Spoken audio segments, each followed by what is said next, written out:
안녕하세요. 하늘을 보는 남자입니다.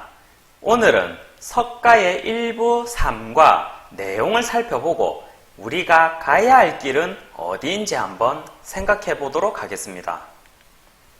기원전 500년경에 작은 나라에서 태어난 석가, 우리가 잘 알고 있는 불교의 창시자입니다. 그의 부모는 왕이었고 석가 또한 왕가의 자식인 만큼 그 왕은 대를 잇기를 바랬지만 성인이 되어서 생로병사에 대한 궁금함으로 깨달음을 얻기 위해 출가를 하게 되죠.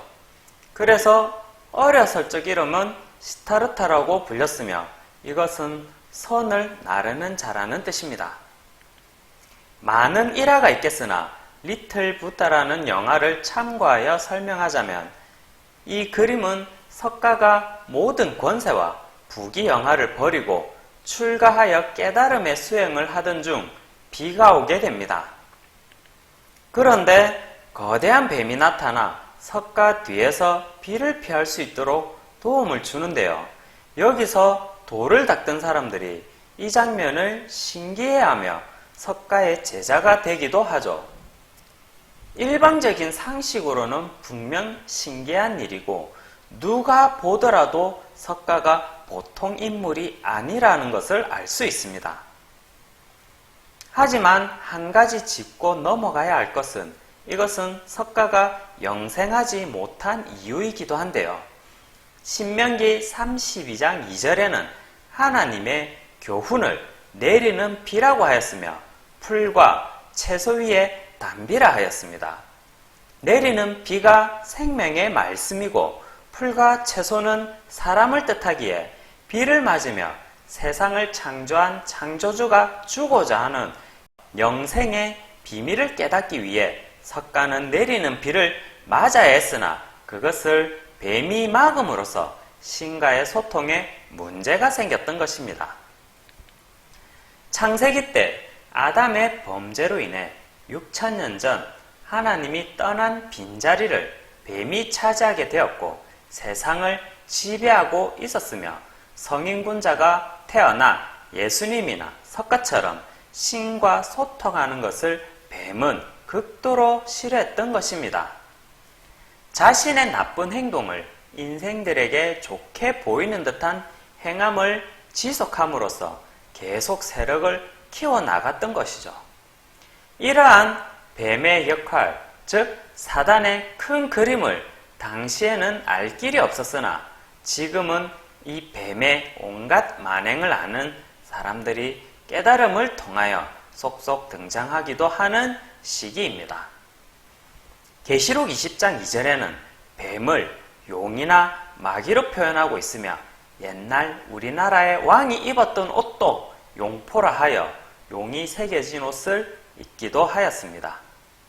지금은 종교의 자유가 있겠으나 이 당시만 하더라도 타 종교를 받아들인다는 것은 목숨 걸고 해야 하는 일이었고 처음에 천주교가 조선시대에 들어왔을 때 마찬가지로 목숨을 내놓으며 신앙생활을 해야 했던 것이죠.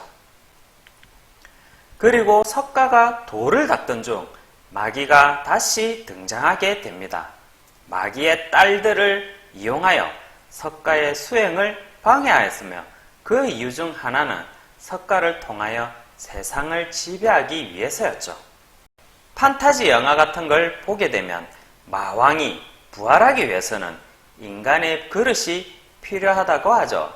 여기서 그릇은 사람을 뜻하고 보이지 않는 영으로 존재하는 것은 의미가 없기 때문에 형체가 있는 사람의 정신을 지배하여 권력을 누리려고 했던 마귀의 특성입니다. 이것은 성경 내용 중 마태복음 4장에서도 똑같은 내용이 나오는데요. 예수님이 수행을 할 때에 마귀가 나타나 예수님을 시험하여 자신에게 절을 하면 세상을 주겠다고 미혹하기도 하였습니다. 마찬가지로 예수님을 집삼아 세력을 키우려고 했던 것이죠. 물론 지금도 존재합니다. 영적 감각이 뛰어난 사람들 속에서 함께 살아가고 있는 영들이 그런 존재들이죠. 영을 창조하고 인생을 집삼아 영생하게 하는 것이 창조주 본래의 계획이었지만 마귀는 이것을 악용하려고 했던 것이죠. 어떤 공포나 미혹도 석가를 어쩌지 못하여 마왕이 직접 등장해 석가를 시험합니다. 영화의 내용 중 집 짓는 자가 나오는데요. 이것은 고전 3장 9절에는 사람을 집이라 하였고 고전 3장 16절에는 말씀을 깨달은 자는 하나님이 거하는 성전이라 되어 있습니다. 마귀도 영이기 때문에 집이 필요한 것이죠. 예를 들어 RPG 온라인 게임을 하게 되면 자신이 키워가는 캐릭터가 분신인 것처럼 마귀도 아바타가 필요한 것입니다. 하늘에는 두 세계가 존재합니다. 하나님의 세계와 마귀의 세계죠. 하나님의 세계는 성령은 많지만 담을 그릇, 즉 사람이 부족한 경우이며 마귀의 세계는 빈집은 많지만 영이 적은 경우이죠. 석가나 예수님도 좋은 집의 근본이기 때문에 예수님은 하나님이 집이 되었고 석가는 죄 때문에 영생하지 못하여 마귀의 집이 된 것입니다. 마귀는 사망을 다스리는 10번 카드의 아비누스와도 같은 존재입니다. 깨달음의 도를 닦았으나 석가 본인도 육체의 죄를 벗어나지는 못했던 것이죠. 우리는 각자의 정신이 있고 마음이 있지만 아담의 범죄 후 죄를 가지고 태어나게 되었으며 이로써 성령이 머물 수 있는 집은 상당히 극소수이며 나머지 집은 빈집이기 때문에 마귀가 아무 때나 들락거리게 되었죠.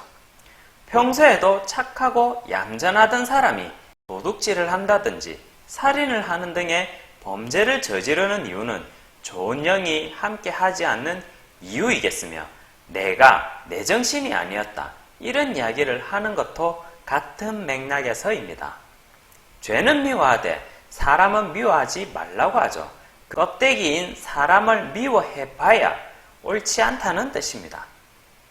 세상으로 보면 범죄자가 문제지 범죄자가 사는 집이 문제가 아니라는 뜻이죠.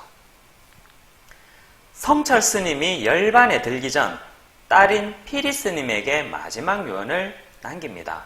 자신의 죄가 너무 커 자신은 지옥으로 가야 된다면서 말이죠. 불교에서는 진리가 없고 많은 사람들을 지옥으로 끌어들여 그 죄는 산보다 높고 바다보다 깊다고 하였습니다. 우리는 구원이 없고 우리의 죄값을 대신할 자가 없다고 하면서 자신이 선택한 인생을 후회하는 유언이었으며 마지막에는 사탄을 숭배하는 내용이 나옵니다. 이것도 위에서 언급한 비를 피하는 뱀과 같은 이치이며 겉으로는 세상의 이치를 다 깨달은 듯한 도인의 모습이나 그 속에는 진리가 없고 열반에 들기 전 50년 넘게 단절했던 딸 피리 스님에게 속지 않은 마음으로 유언을 남겼으리라 봅니다. 우리가 큰 도인이라 생각했던 성철 스님의 깨달음도 이러한데 정말 참 진리는 어디에 있는 것일까요? 오늘은 여기서 마치도록 하겠습니다. 감사합니다.